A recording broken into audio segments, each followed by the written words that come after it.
हमने last time जो है वो स्टडी किया था about national income, where it comes from and where it goes. उसके अलावा हमने determinants of GDP, consumption, investment, government spending, net export, इनको डिस्कस किया था। Goods and services market equilibrium discuss किया था। Money market, financial market equilibrium इसके अलावा डिस्कस किया था। आज हम नेक्स्ट चैप्टर की तरफ मूव करते हैं, that is money and inflation.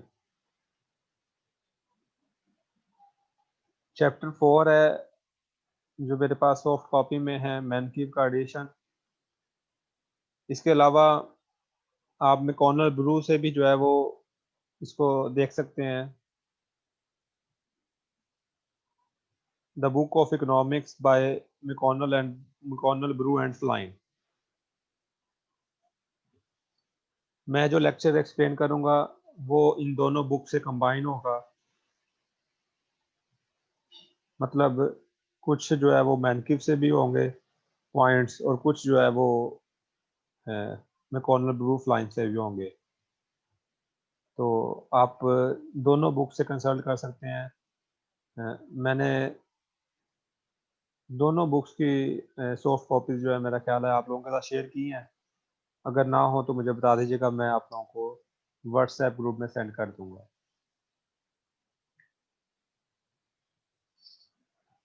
मैं आप लोगों के साथ जो है ना स्क्रीन शेयर करता हूँ।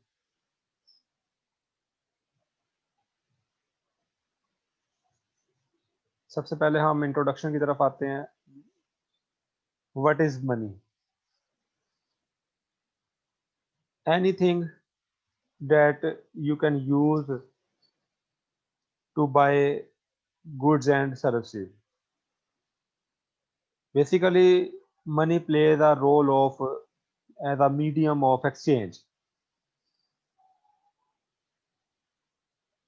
अगर आप इंट्रोडक्शन ऑफ मनी से पहले की बात करें तो there was a barter system, exchanging goods for goods it's called barter system. Excuse me.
Before the introduction of money, there was a barter system, exchanging goods for goods. आप जो है वो मतलब किसी के पास अगर वीट है तो वो देता था, उसे राइस की जरूरत होती थी तो वो वीट देकर राइस ले लेता था। But there was a number of problems with the barter system, जिनमें से शायद आपने स्टडी की हो, double coincidence of wants and so on, के मेजरमेंट की प्रॉब्लम थी, या एक से ज्यादा जरूरियात थी उसके लिए प्रॉब्लम थी। Then there is was a introduction of money. सबसे पहले हार्ड करेंसी आई थी, फिर सॉफ्ट करेंसी आ गई है। ये हम आगे डिस्कस करेंगे टाइप्स में। तो बेसिकली मनी जो है वो आप गुड्स एंड सर्विसेज को परचेज करने के लिए as a medium of exchange use करते हैं। Money is any item or verifiable record that is generally accepted as a payment for goods and services and repayments of debts.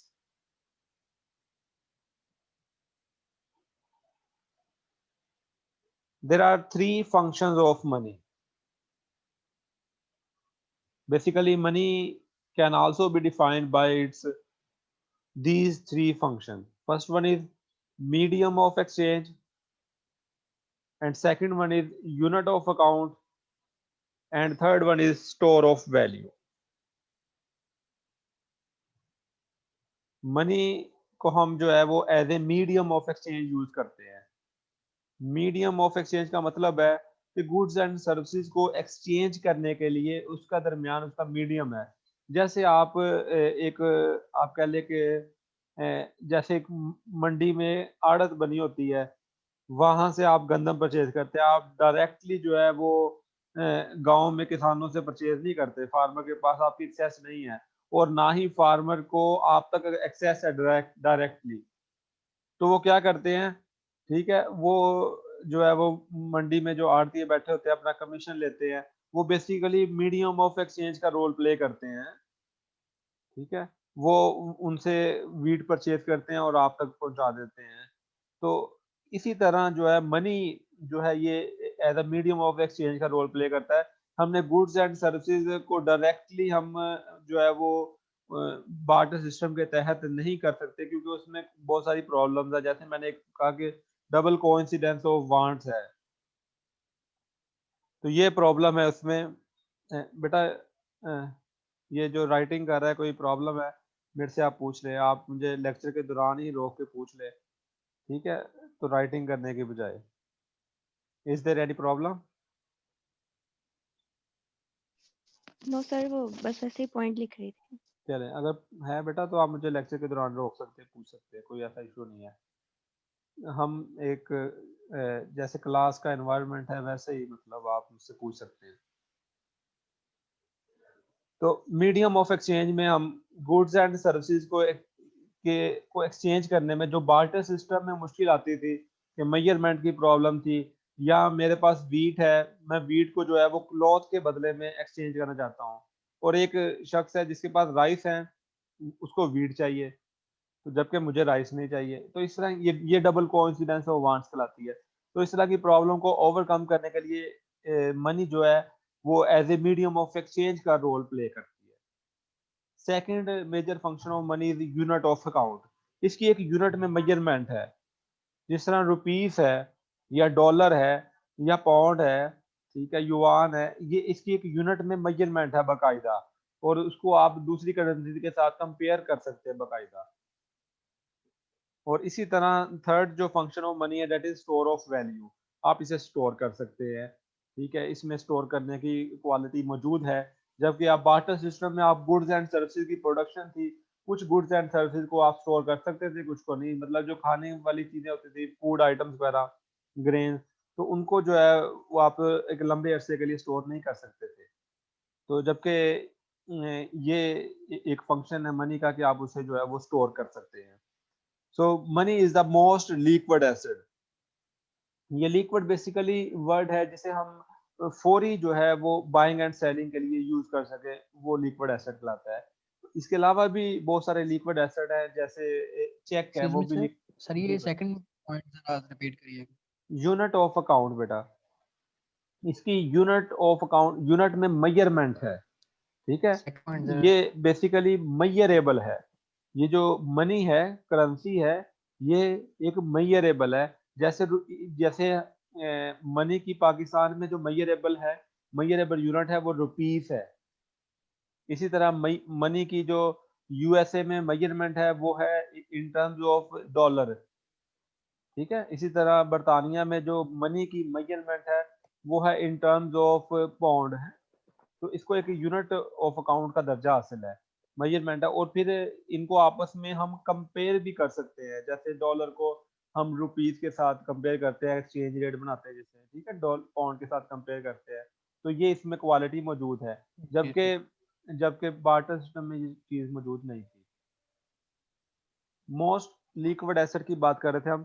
तो money is the most liquid asset. जैसे मैंने बताया कि check भी जो है वो भी लिक्विड एसेट है, प्राइस बॉन्ड है वो भी लिक्विड एसेट है, गोल्ड है वो भी लिक्विड एसेट है, जिन्हें आप फौरी आप बाइंग सेलिंग के लिए यूज कर सकते कैश कर हैं। सकते हैं। लेकिन उनमें से सबसे ज्यादा मोस्ट लिक्विड एसेट जो है वो है करेंसी, ठीक है, money. Money is the most liquid asset.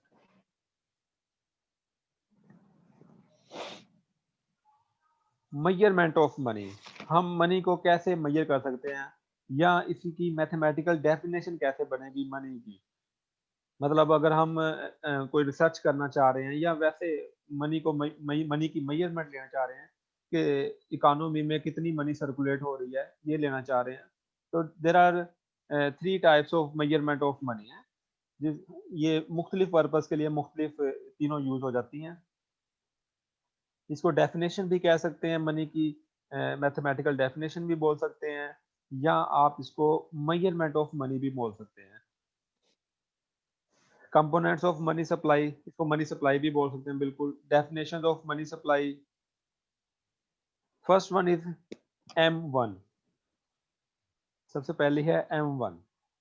अब M1 क्या है, M1 में क्या क्या चीजें, कैसे इसको मेजर किया जाता है, क्या क्या चीजें शामिल है इसमें।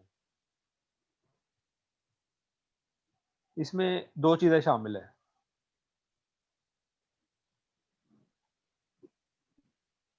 C plus D। M1 is equal to C plus D।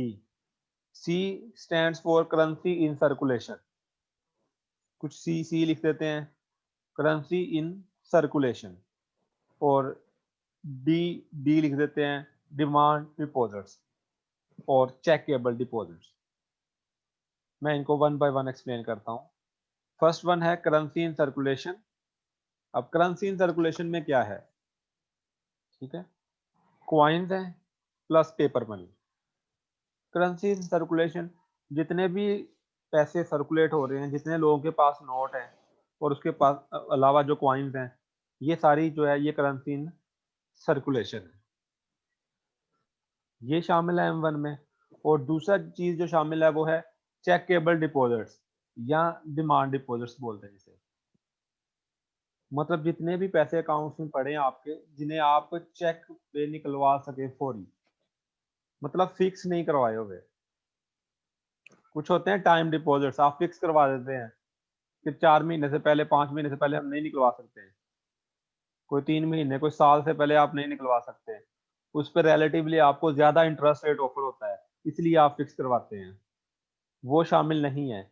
यहाँ पे चेकेबल डिपॉजिट शामिल है, डिमांड डिपॉजिट शामिल है, जिन्हें आप फौरी चेक साइन करके जो है जब मर्जी निकलवा ले, तो वो भी शामिल है, क्योंकि वो भी करेंसी सर्कुलेशन में ही आएंगे। So M1 is equal to C plus D। M1 is equal to C plus D। C stands for currency in circulation and D is demand deposits or checkable deposits। So M1 is the first measurement of money। Currency in circulation इसमें शामिल है और checkable deposit शामिल है। Clear है? कोई question किसी का है तो पूछ सकते हैं। Second measurement of money is M2। Money supply भी बोलते हैं इनको, मनी सप्लाई की मेजरमेंट भी, अकेला मनी की मेजरमेंट एक ही बात है। M2 में क्या क्या चीजें शामिल हैं? M2 is equal to M1। M1 में क्या था, currency in circulation plus checkable deposit. अब ऐड क्या हो रहा है मजीद, प्लस सेविंग डिपॉजिट्स। अब इसमें क्या शामिल होंगे, सेविंग डिपॉजिट्स, मतलब जो मैंने जैसे बताया था कि कुछ टाइम पीरियड के लिए आप फिक्स करवा देते हैं saving deposits, including money market deposit account, small money, less than $1 lakh time deposits, money market mutual funds held by individual. 1 lakh से $1 लाख से कम तक के, ठीक है, $1 लाख से कम तक, ये मैकॉनल ब्रू से डेफिनेशन ली गई है, यूएसए की डेफिनेशन के मुताबिक है। मैं इसको इन जनरल भी बता दूंगा जो कि हम पाकिस्तान पे कैसे अप्लाई करेंगे। तो यूएसए की डेफिनेशन के मुताबिक लेस देन $1 लाख से जो है वो टाइम डिपॉजिट मौजूद हो, मनी मार्केट म्यूचुअल फंड। देखें बहुत सारी प्राइवेट कंपनीज भी जो है आपने देखा होगा कि प्राइस बॉन्ड जो है वो गवर्नमेंट ने इशू किए, प्राइस बॉन्ड के अलावा और भी सिक्योरिटीज इशू करते हैं। जैसे अगर आप किसी बैंक में जाते हैं, वो आपको ऑफर करता है कि आपका जो इन जनरल इंटरेस्ट रेट चल रहा है वो है 7%। तो वो बैंक आपको ऑफर करता है कि आप जो है वो आपने $1 लाख अगर जमा करवाना है तो आप ये 6 माह के लिए जमा करवा दें, 6 मंथ के लिए। ये हमारे पास 6 मंथ के ये सर्टिफिकेट पड़े हैं जिनको money market mutual fund certificate कहते हैं। ये सर्टिफिकेट पड़े हैं, ये आप परचेज कर लें। ये 10-10 हज़ार का एक सर्टिफिकेट है, ये 10 आप परचेज कर लें। ये इनकी जो मैच्योरिटी डेट है वो है 6 मंथ और उस पे आपको जो इंटरेस्ट रेट मिलेगा वो होगा 10%। वैसे यूजुअली जो है वो इंटरेस्ट रेट था वो था 7%, लेकिन उन्होंने आपको 6 मंथ के लिए टाइम डिपॉजिट ऑफर किया जिसपे वो आपको 10% इंटरेस्ट रेट जो है वो पे कर रहे हैं। तो यहाँ पे मेंशन है कि 1 लाख तक के जो स्मॉल टाइम डिपॉजिट शामिल होंगे और ये शॉर्ट टाइम डिपॉजिट होंगे, शॉर्ट पीरियड। मतलब जिस तरह मैंने बोला 6 मंथ तक, कोई 3 मंथ के भी होते हैं, ठीक है, 9 मंथ के भी होते हैं और 1 ईयर के भी होते हैं, तकरीबन 1 ईयर तक। ये इन्हें हम शॉर्ट टर्म टाइम डिपॉजिट बोलते हैं।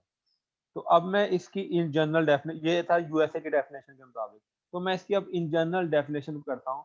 M2 is equal to M1, M1 में आ गया currency in circulation plus demand deposits plus, अब इसमें मजीद शामिल होगा plus short term time deposit. Simple short term time deposit मतलब छोटे अरसे के लिए जो हमने फिक्स टाइम डिपॉजिट किए होते हैं 1 साल तक यूजुअली, मतलब जिन्हें आप फौरी ना निकलवा सकें, जिन्हें आप फौरी ना निकलवा सके।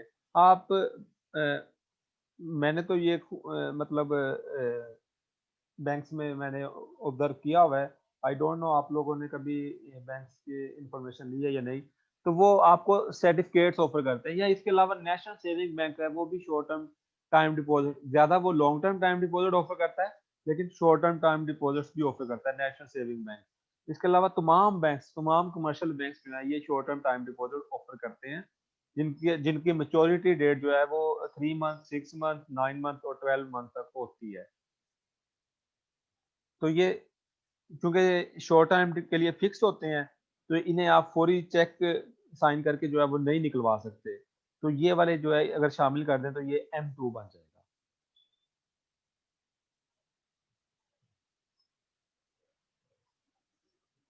ये ये एक्सप्लेनेशन है जो मैं कर चुका हूँ मनी मार्केट म्यूचुअल फंड के बारे में।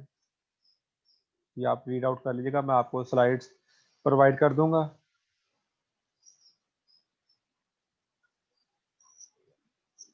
Third measurement of money is M3। Simply M3 is equal to M2। M2 में क्या आ गया? Currency in circulation plus checkable deposits plus short term time deposits. अब मजीद क्या ऐड कर रहे हैं हम इसमें? Long term time deposit. तो तमाम मतलब ये इसमें सारा कुछ, सारी मनी आ गई है। लॉन्ग टर्म टाइम डिपॉजिट अब हमने शामिल कर दिया है। जिस तरह आप नेशनल सेविंग बैंक में जाते हैं तो वो 20 साल के लिए आपको, आप 5 लाख रुपए जो है वो बैंक में रखवाते हैं और 20 साल के लिए फिक्स कर देते हैं। 20 साल बाद जो है वो आपको 40 लाख 5 लाख जमा करवाया था, 20 लाख मिल जाएगा, ठीक है, उसका 4 टाइम्स मिल जाएगा या जो भी जितना भी वो इंटरेस्ट रेट ऑफर करते हैं। तो वो हो गया लॉन्ग टर्म टाइम डिपॉजिट। आप उससे पहले नहीं निकलवा सकते। अगर निकलवाने भी हैं तो आपको उल्टा उस पर इंटरेस्ट पे करना पड़ेगा। या आप इंश्योरेंस करवा रहे होते हैं 20-20 साल की, 30-30 साल की, वो सारे लॉन्ग टर्म टाइम डिपॉजिट्स कहलाते हैं। अगर वो भी आप शामिल कर दें तो ये M3 बन जाएगा। So these are the three measurements of money supply. First one is M1, which contains currency in circulation and demand deposits. And second one is M2, which contains currency in circulation plus demand deposits plus short-term time deposits. And third one is M3, which contains currency in circulation plus demand deposits plus short term time deposits plus long term time deposits as well. तो ये 3 measurement of money supply जो है वो चलती है। Usually हम जो economics में यूज करते हैं वो है M2। M2 को हम ज्यादातर यूज करते हैं, लेकिन इसका मतलब ये नहीं है कि M1 और M3 यूज नहीं होते। आप ये भी जो है इकोनॉमिक्स में यूज होते हैं, लेकिन ज्यादातर M2 को यूज किया जाता है रिसर्च पर्पस के लिए। नेक्स्ट है टाइप्स ऑफ मनी।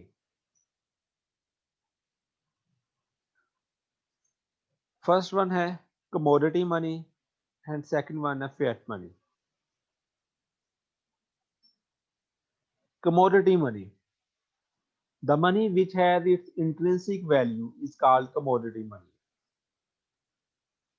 जैसे बार्टर सिस्टम खत्म होने के बाद हार्ड करेंसी नहीं, कमोडिटी मनी को इंट्रोड्यूस करवाया गया था।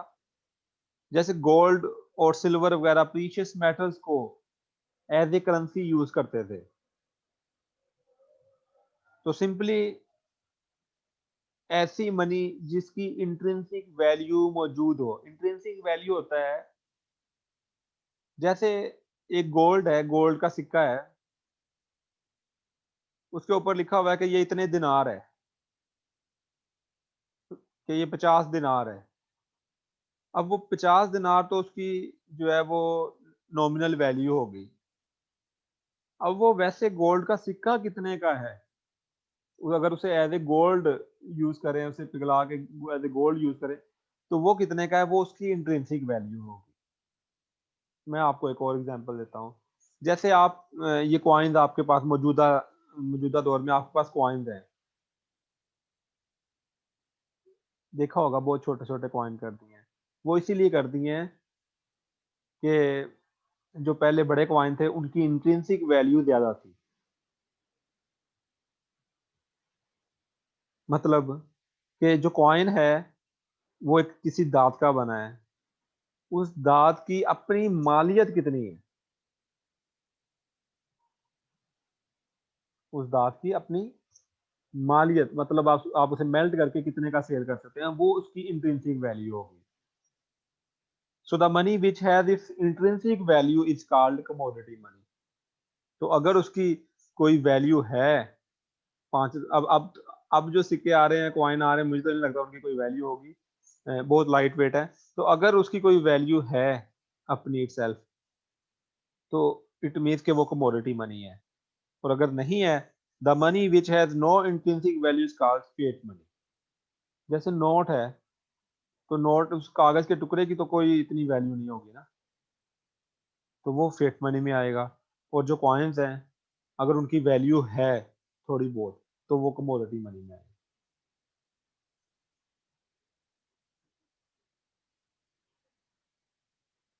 टेंडर मनी,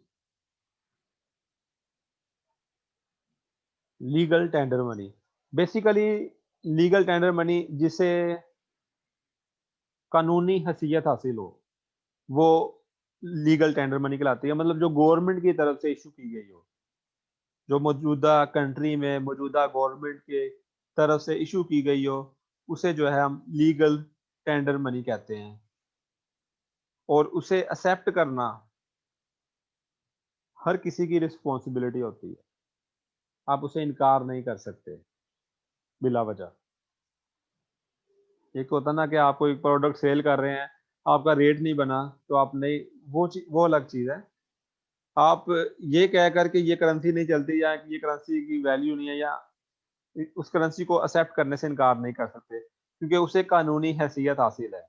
उसके ऊपर लिखा हुआ है कि ये गवर्नमेंट की तरफ से जो है वो जारी किया गया है। अगर आपने नोट कभी देखा है गौर से, उसके ऊपर पढ़ा है, तो लिखा होगा कि ये हुकूमत पाकिस्तान की तरफ से जारी किया गया है। इसी तरह तमाम करेंसीज को हर कंट्री में लीगल हैसियत हासिल होती है, उसे इसलिए इसे लीगल टेंडर मनी बोलते हैं। एक होता है लिमिटेड लीगल टेंडर मनी और दूसरा है अनलिमिटेड लीगल टेंडर मनी। अब इसको कानूनी हैसियत तो हासिल है, लेकिन बाज़ औक़ात, जिस तरह अभी शायद आप एक वो एड सी शायद ये फेसबुक पे शायद आपने देखा हो तो वो एक आईफोन परचेज करने जाता है आदमी, तो वो कॉइन्स जो है, उसने कॉइन्स की बाल्टी जो है वो एक उठाई होती है, तो वो रख देता है, ये ले जी 2.5 लाख है, गिन ले। अब वो कॉइन्स जो है वो लीगल टेंडर मनी है, but shopkeeper can refuse him, वो उसे मना कर सकता है कि मैंने ये सेफ्ट नहीं करना है, बड़े नोट लेकर आओ जाओ। या आप कभी बैंक में गए हो बिल जमा करवाने, 1 लाख रुपए बिल हो आपका, ठीक है, आप जो है वो कॉइन्स आपने सारे पकड़े हो, या थोड़ा पुराने दौर की बात कर ले तो 10-10 रुपए के नोट पकड़े हो, तो वो आपको रिफ्यूज कर देते हैं, आप गुस्से में आ जाते हैं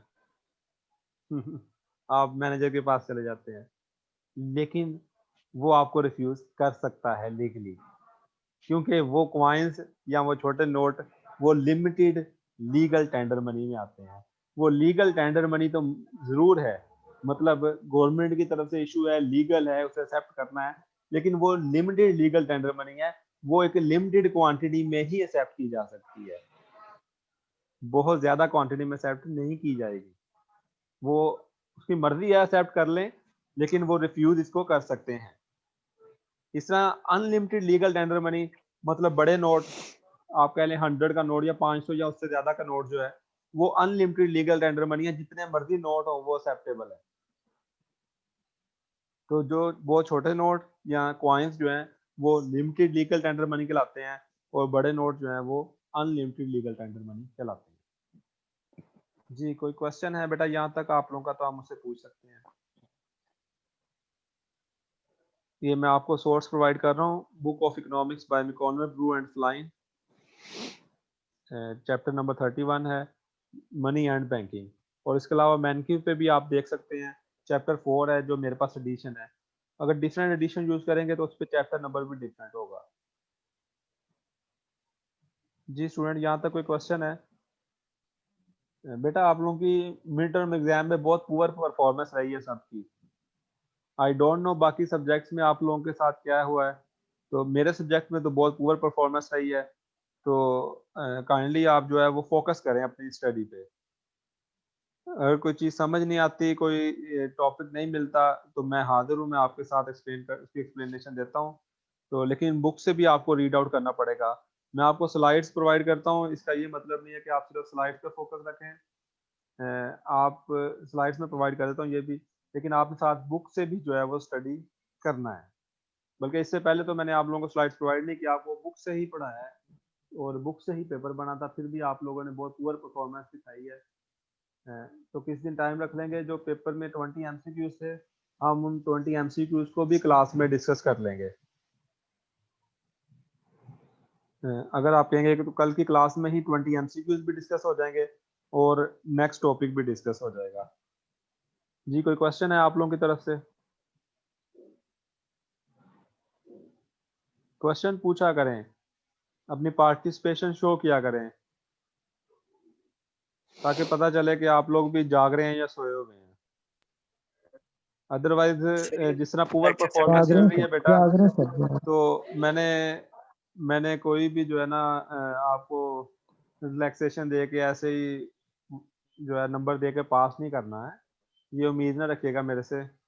जो आपकी परफॉर्मेंस है उसी पे ही, जितने परसेंट आप नंबर लेंगे उसी के हिसाब से इवैल्यूएशन होगी है।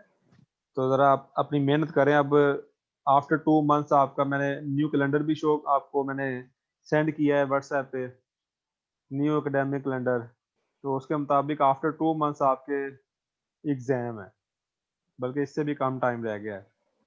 तो आप जो है वो अपनी स्टडी की तरफ जो है वो तवज्जो दें फुल। तो कल इंशाल्लाह नेक्स्ट लेक्चर में हम दो चीज़ें करेंगे। फर्स्ट तो ये हम करेंगे कि पेपर डिस्कस कर लेंगे, और दूसरा हम ये करेंगे कि नेक्स्ट थोड़ा सा टॉपिक ये इसी को एक्सटेंड करेंगे, मनी सप्लाई वाले मनी को वाइंड अप करने की कोशिश करेंगे।